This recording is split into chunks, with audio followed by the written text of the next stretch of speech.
BTR गोरोबनानै 6.3 दंफांखै गासैबो फरायसालिया सरखारि जानांगौ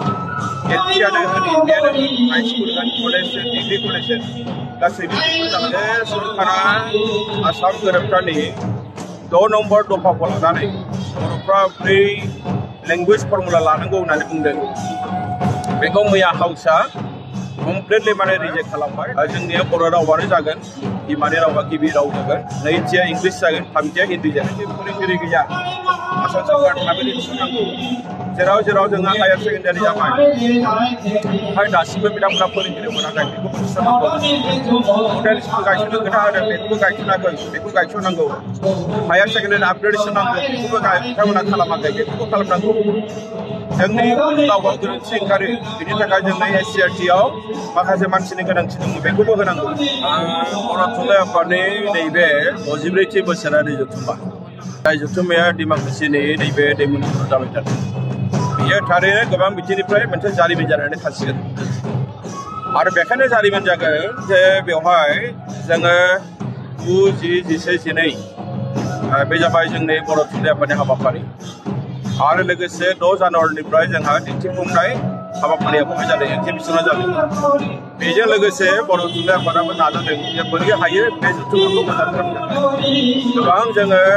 हाबाफारि लादों सावरायमेल लादों बे सावरायमेलाबो गासैबो जाजोब्बाय जोंनि जायफोर हांख्रायजानाय आलासि गासैबो फैदों बेजों लोगोसे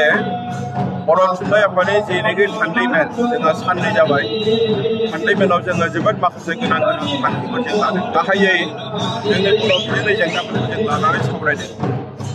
आसाम सरकारनि पलिसिखौ जोङो सावरायदों दा बेवहाय नोंथांमोननि मिडियानि गेजेरजों आं मोनसे खोथा बुंनो लुबैदों जे सरकारा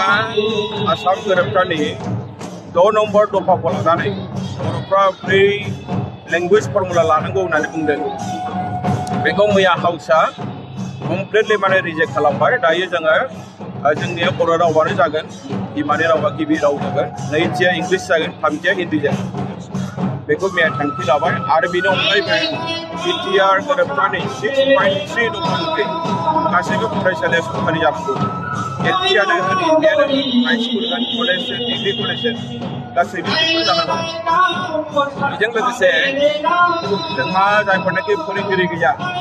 आसाम सरकार थाबैनो थिसननांगौ जेराव जेराव जोंहा हायार सेकेन्डारि जाबाय ओमफ्राय दासिमबो बिथांमोना फोरोंगिरि मोनाखै बेखौ थिसननांगौ मडेल स्कुल गायसननो खोथा होदों बेखौबो गायसनाखै बेखौ गायसननांगौ हायार सेकेन्डारि आपग्रेडेसन नांगौ बेखौबो बिथांमोना खालामाखै बेखौबो खालामनांगौ जोंनि रावाव गोरोन्थि ओंखारो बेनि थाखाय जोंनि एससिआरटिआव माखासे मानसिनि गोनांथि दङ बेखौबो होनांगौ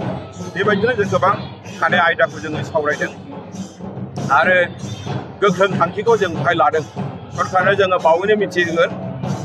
नाथाय मोनसे खोथा स्पष्ट सरकारा जेखि खैसारि खालामाला मानो बर' रावखौ बुथारनो जों होआ बर' थुनलाइखौ जों बुथारनो होआ बेखौ जों बे खोथा आच्छा बानान खान्थिनि जेंनाया जोब्बाय जोङो इतिमध्य मोनसे आखाइ बिजाब दिहुनबाय हेन्डबुक जों दिहुनबाय बे जेंना गैला बे बिजाबखौ जोङो हाथायाव फानगासिनो दं गांसे मोजां बिजाब 100 रां बेखौ बायनानै बेखौ बयबो मोनजोबसिगोन आच्छा जोङो बानान खान्थिनि जोंहा बिजाब गैयामोन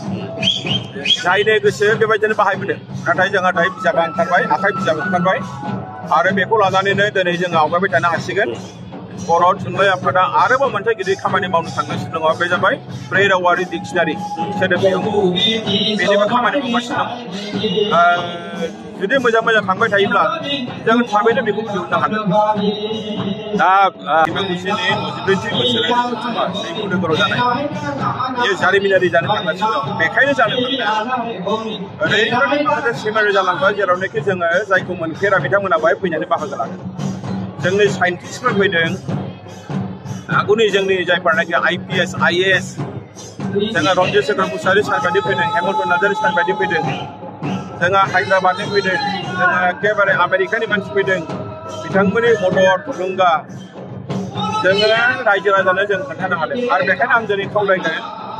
बर' रावा माबा मोनसे जुदि खैफोदजों मोगा मोगि जानो थाङोब्ला बेखौ बर' थुनलाइ आफाद दङ बर' फरायसा आफाद दङ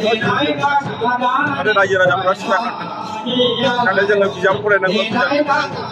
जों हारिनि थाखाय खामानि मावनांगौ साननांगौ फरायसाफ्राबो हारिनि थाखाय सिन्था खालामनांगौ साननांगौ गावनि केरियारखौ दानांगौ बे जाबाय जोंनि खावलायनाय माखासे आलासिफोर फैनांगौआ फैयाखै गोबां उसुबिदा थायो बिथांमोना जोंनो खोथा होदों हरखाब सोलायो दा दिनैहाय गेवलां मेलाव जोंनि आसामनि गिबि मन्थ्रि फैनो गोनांमोन बिथाङा फैनो हाया बाट माखासे टेकनिकेल प्रब्लेम थायो आरो बेखौ जोङो माने आदर्श लालायनायनि खोथा गैया